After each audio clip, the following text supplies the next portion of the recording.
Stop trying to add more to your spiritual practice. Right now, you're probably meditating longer, reading more books, attending more workshops, and collecting more spiritual tools, thinking that accumulation equals awakening. But Carl Gustav Jung discovered something that completely contradicts everything the spiritual industry teaches you. Real awakening isn't about adding anything to who you are. It's about slowly, painfully, deliberately quitting the very things that make you feel safe, validated, and special. Jung spent decades studying human consciousness and discovered that genuine spiritual transformation happens through subtraction, not addition. The people who experience real awakening aren't the ones who've mastered the most techniques or achieved the highest states. They're the ones who've had the courage to release the psychological crutches that most people cling to for their entire lives. Today, I'm going to reveal the 7 specific things that spiritually awakening people gradually quit, based on Jung's revolutionary insights into human psychology. This isn't comfortable information. It will challenge everything you believe about your spiritual journey and force you to confront the ways you've been performing spirituality rather than living it. But before we dive into these life-changing insights, if you're ready to understand the real psychology of spiritual awakening beyond surface-level teachings and Instagram spirituality, hit that subscribe button and ring the notification bell, because what we're about to explore will separate those who are genuinely committed to transformation from those who are simply collecting spiritual experiences. The first thing spiritually awake people slowly quit is the hunger for approval. This isn't just about wanting people to like you. It's a much deeper psychological dependency that Jung called the persona trap. Before awakening begins, most people construct their entire identity around receiving validation from external sources. They make decisions based on what will earn approval, shape their personality to fit social expectations, and measure their worth by how others respond to them. Jung understood that this approval addiction serves a crucial function in ordinary consciousness. It helps you feel safe in the collective, connected to the tribe, and certain of your value in the world. But this safety comes at an enormous cost: the complete abandonment of your authentic self. You become what Jung termed a puppet of the collective unconscious, living out scripts written by societal conditioning rather than your own soul's blueprint. As awakening begins, something shifts. You start noticing the exhaustion of constant performance, the emptiness of approval that never truly satisfies, and the prison of shaping yourself to meet others' expectations. This isn't a sudden revelation. It's a slow, gradual recognition that becomes impossible to ignore.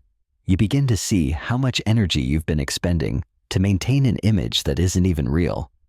The quitting process is excruciating because approval has been your primary source of psychological security. When you start releasing this need, you feel naked, vulnerable, and terrifyingly uncertain about who you are without external validation. Jung called this the dissolution of the persona, the death of your social mask, and the birth of something more authentic underneath. The second thing spiritually awake people gradually quit is the need to be special.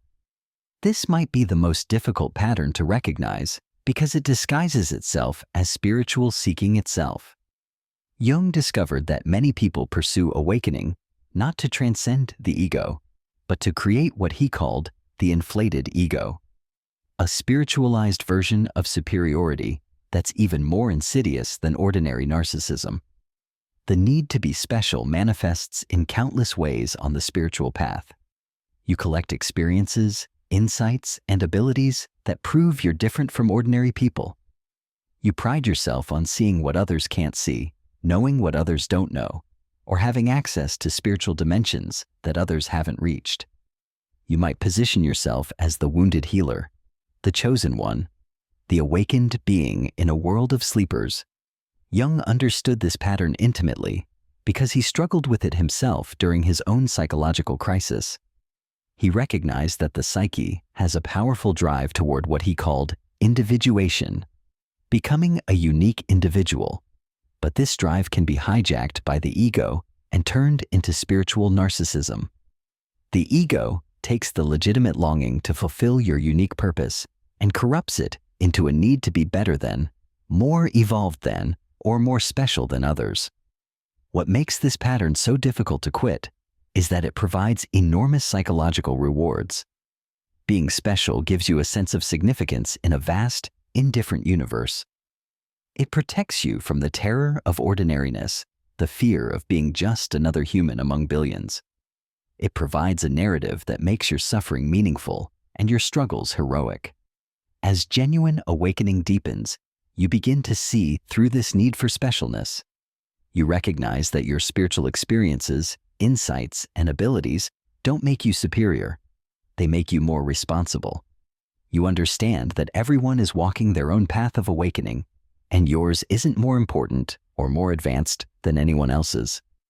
You stop comparing your inner journey to others' external presentations. The quitting process involves a profound humbling. You realize that you're not the chosen one.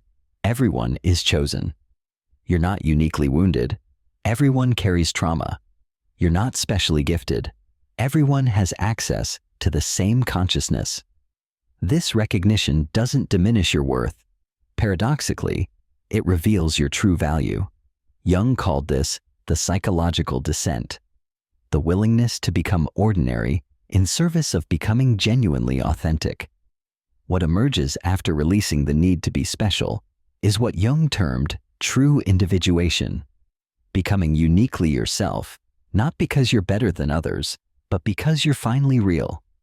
Your uniqueness stops being a defensive strategy against ordinariness and becomes a natural expression of your authentic being. The third thing spiritually awake people gradually quit is the performance of happiness. This is perhaps the most socially reinforced pattern because our entire culture is built on the idea that happiness is the ultimate goal and that displaying positivity is a moral virtue.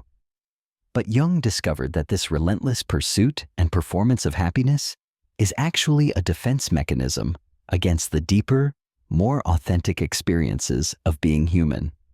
Before awakening, most people believe that spiritual growth should make them happier, more positive, and more peaceful. They use spiritual practices as tools to manage their emotional state, trying to transcend negative feelings and cultivate positive ones. They post inspirational quotes, share gratitude lists, and present a curated version of their spiritual journey that emphasizes light while hiding shadow. Jung called this the one-sidedness problem. When we identify exclusively with happiness and positivity, we create what he termed the shadow. All the rejected, denied, and suppressed aspects of our experience that don't fit the happy narrative. This shadow doesn't disappear when we ignore it. It grows stronger in the unconscious and eventually erupts in unexpected and often destructive ways. As genuine awakening unfolds, you begin to recognize the exhaustion of constantly performing happiness. You notice how much energy it takes to maintain the positive facade, how inauthentic it feels to post about gratitude when you're actually struggling, and how isolating it is to pretend everything is fine when it isn't. You start to understand that real spiritual maturity includes the capacity to be with all of your experience, not just the pleasant parts. The quitting process means allowing yourself to feel and express the full spectrum of human emotion without judgment or spiritual bypassing. It means admitting when you're angry and confused or struggling without immediately trying to fix it or transform it into a lesson. It means dropping the exhausting performance of having it all together and showing up as genuinely human. Jung believed that wholeness, not happiness, is the true goal of psychological and spiritual development. Wholeness includes joy, and sorrow, light and dark, clarity and confusion. When you quit performing happiness, you discover something far more valuable: genuine presence with whatever is actually arising in your experience. This doesn't mean becoming negative or pessimistic. It means developing what Jung called the transcendent function, the ability to hold opposing emotional states without being overwhelmed by them or collapsing into one side. You can feel deep sadness and still access gratitude. You can experience anger and still maintain compassion. You become psychologically sophisticated rather than spiritually naive. What emerges after releasing the performance of happiness is authentic joy, not the forced positivity of spiritual bypassing, but the organic aliveness that comes from being fully present with reality as it is. This joy includes suffering, embraces difficulty, and doesn't depend on circumstances being pleasant. The fourth thing spiritually awake people gradually quit is the safety of certainty. This pattern runs deeper than most people realize because certainty feels like wisdom, and the spiritual path is supposed to bring clarity and understanding. But Jung discovered that clinging to certainty is actually a defense against the profound mystery of existence and the psychological terror of not knowing. Before awakening deepens, most people use spiritual teachings as a way to create certainty in an uncertain world. They collect answers, adopt belief systems, and construct rigid frameworks that explain everything from karma to cosmic purpose. They know exactly how the universe works, what happens after death, and why things happen the way they do. This certainty provides enormous psychological comfort in a chaotic, unpredictable reality. Jung understood this need for certainty intimately, but he also recognized it as a form of psychological imprisonment. He wrote extensively about what he called living in the question, the capacity to remain open to mystery without collapsing into premature answers or convenient explanations. He discovered that real wisdom isn't about knowing more. It's about becoming comfortable with not knowing. The spiritual ego loves certainty because it creates the illusion of control and mastery. When you're certain about how things work, you can position yourself as an authority, teach others, and feel secure in your understanding. But this certainty closes you off from genuine discovery, from the humility of being a perpetual student, and from the awe of encountering mystery that exceeds your comprehension. As awakening matures, you begin to notice how your need for certainty has been limiting your growth. You recognize that your most profound insights often came from moments of complete confusion and not knowing. You see how clinging to spiritual explanations has sometimes prevented you from sitting with the raw reality of experiences that defy explanation. The quitting process involves a radical opening to uncertainty that can feel terrifying. You start releasing your grip on the spiritual frameworks that have been organizing your reality. You admit that you don't actually know why suffering exists, what consciousness is, or what your purpose might be. You stop pretending to have answers when you don't, and become willing to say, "I don't know," without shame. Jung called this psychological state the cloud of unknowing, a medieval mystical term he adopted to describe the mature spiritual stance of remaining open to mystery. This isn't ignorance or intellectual laziness. It's the sophisticated recognition that reality is infinitely more complex, paradoxical, and mysterious than any belief system can capture. What's particularly challenging about quitting certainty is that it removes one of your primary tools for managing anxiety. Certainty has been your defense against existential fear, your protection against the vertigo of living in an ultimately unknowable universe. Without it, you feel vulnerable and exposed to the full weight of existence. But what emerges after releasing the need for certainty is something Jung called living wisdom, knowledge that comes from direct experience rather than borrowed beliefs, understanding that evolves rather than calcifies, and insight that remains open to revision and deepening. The fifth thing spiritually awake people gradually quit is the comfort of blame. This might be the most psychologically challenging pattern to release because blame serves such a powerful function in protecting the ego from pain and responsibility. Jung discovered that as long as we can blame someone or something else for our suffering, we avoid the terrifying recognition of our own role in creating our reality. Before awakening matures, Most people operate within what Jung called the victim-persecutor-rescuer triangle. When things go wrong, they immediately locate an external cause: their parents, their partner, their boss, society, the patriarchy, their past trauma, or even the universe itself. This blame provides psychological relief because it means their suffering isn't their fault, and they don't have to change anything fundamental about themselves. The spiritual version of blame is even more insidious because it disguises itself as insight. You blame your childhood for your relationship patterns, your past lives for your current struggles, your astrological chart for your personality limitations, or your family karma for your suffering. These explanations feel sophisticated and psychologically informed, but they still serve the same function. They let you off the hook for radical self-responsibility. Jung understood that blame is deeply seductive because it preserves the ego's innocence while explaining our pain. It allows us to remain psychologically passive, waiting for others to change, or for external circumstances to improve before we can be whole. It creates what he termed the neurotic deadlock, a psychological stalemate where growth becomes impossible because everything is someone else's fault. As genuine awakening deepens, you begin to see through the comfort of blame. You recognize that while your past experiences shaped you, they don't define you. You understand that while others may have harmed you, continuing to blame them only keeps you trapped in victim consciousness. You realize that every moment you spend blaming is a moment you're not spending on actual transformation. The quitting process is agonizing because it requires what Jung called radical responsibility. The willingness to own your role in every situation, every relationship, every pattern, and every outcome. This doesn't mean blaming yourself instead of others. It means moving beyond the entire blame paradigm into a more mature psychological stance. Radical responsibility means recognizing that even when you've been genuinely victimized, you still have agency in how you respond and what meaning you create from the experience.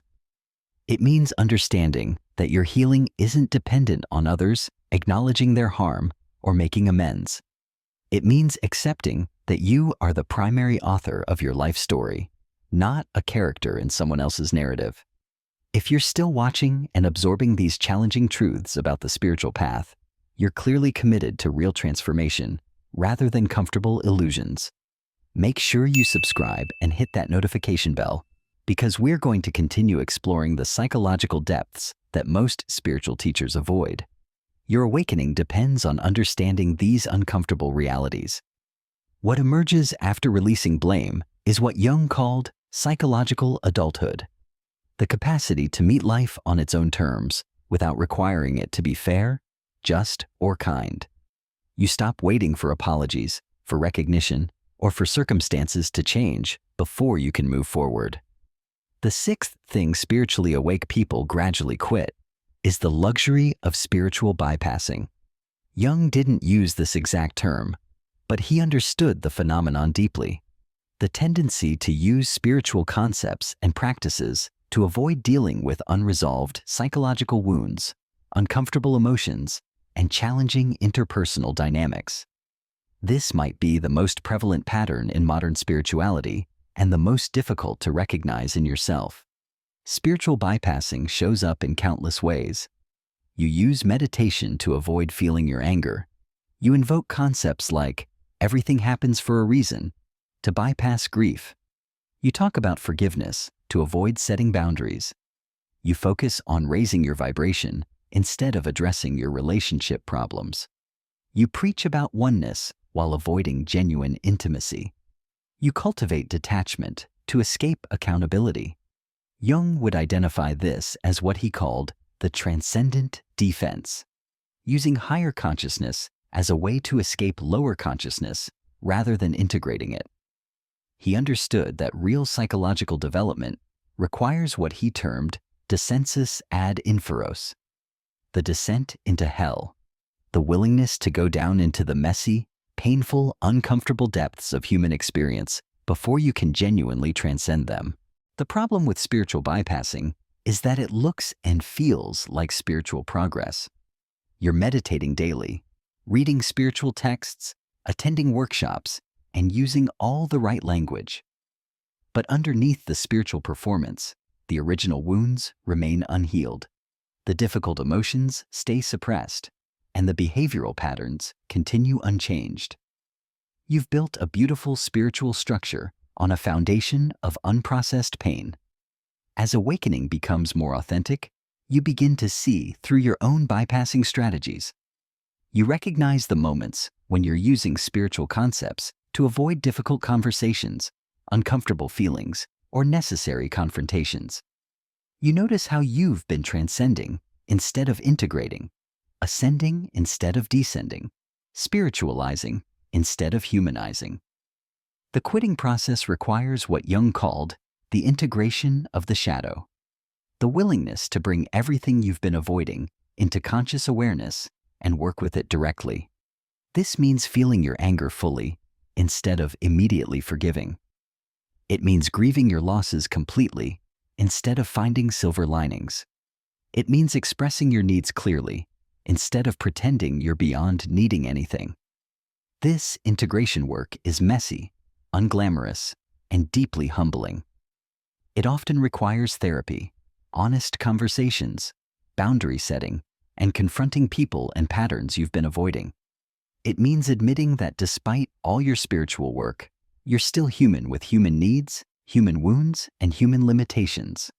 Jung believed that spiritual development without psychological development creates what he called the inflated personality. Someone who identifies with transcendent states while their actual human personality remains immature and undeveloped. Real awakening requires both the ascent into higher consciousness and the descent into psychological wholeness. The final thing spiritually awake people gradually quit is the isolation of being awake. Many people on the spiritual path begin to identify so strongly with their awakening that they separate themselves from ordinary human connection and collective life. They position themselves as observers rather than participants. As beings of light surrounded by darkness, as conscious individuals in a world of sleepers. Jung warned against this pattern, calling it the hermit complex, the tendency to withdraw from human connection in the name of spiritual purity or consciousness preservation. While periods of solitude and retreat are necessary for inner work, using awakening as justification for permanent isolation is a form of spiritual immaturity disguised as enlightened detachment. The isolation of being awake manifests in subtle ways. You stop engaging genuinely with people who aren't on a spiritual path, viewing them as unconscious or unevolving. You avoid ordinary activities because they seem trivial compared to your spiritual pursuits. You struggle to maintain friendships with anyone who doesn't understand your awakening journey. You feel superior to or separate from collective human experience. Jung understood that genuine individuation, becoming truly yourself, doesn't separate you from humanity. It connects you more deeply to the human condition. He believed that the goal of psychological and spiritual work isn't to transcend being human, but to become more fully human, to embrace what he called embodied consciousness, awareness that lives through ordinary human experience rather than above it. As awakening matures, you begin to recognize the loneliness and arrogance hidden within spiritual isolation. You understand that your awakening isn't meant to separate you from others, but to help you engage more authentically with all of life. You realize that viewing yourself as awake while others sleep is itself a form of unconsciousness, the ego's final attempt to maintain specialness through spiritual identity. The quitting process involves what Jung termed the return to the collective, bringing your awakened consciousness back into ordinary human relationship and activity. This means engaging genuinely with people at whatever level of awareness they're at, without judgment or condescension. It means participating in mundane life with full presence rather than spiritual superiority. It means using your awareness to serve rather than separate. This return is challenging because it requires releasing the identity of being special, awakened, or different. It demands that you find your place within human community rather than above it. It asks you to bring your gifts and insights into the world without needing recognition for your spiritual status. What ultimately emerges from quitting all 7 of these patterns, approval hunger, the need to be special, happiness performance, certainty addiction, comfortable blame, spiritual bypassing, and awakened isolation, is what Jung called the individuated self. This isn't a fixed achievement or final state. It's an ongoing process of becoming more authentically human while remaining connected to consciousness itself. Real awakening, according to Jung, produces people who are simultaneously more ordinary and more extraordinary. More ordinary because they've released all the spiritual performance and pretense. More extraordinary because they embody genuine authenticity, radical responsibility, and conscious connection. They've quit everything that kept them safe and comfortable to become what they were always meant to be, fully human and fully awake at the same time.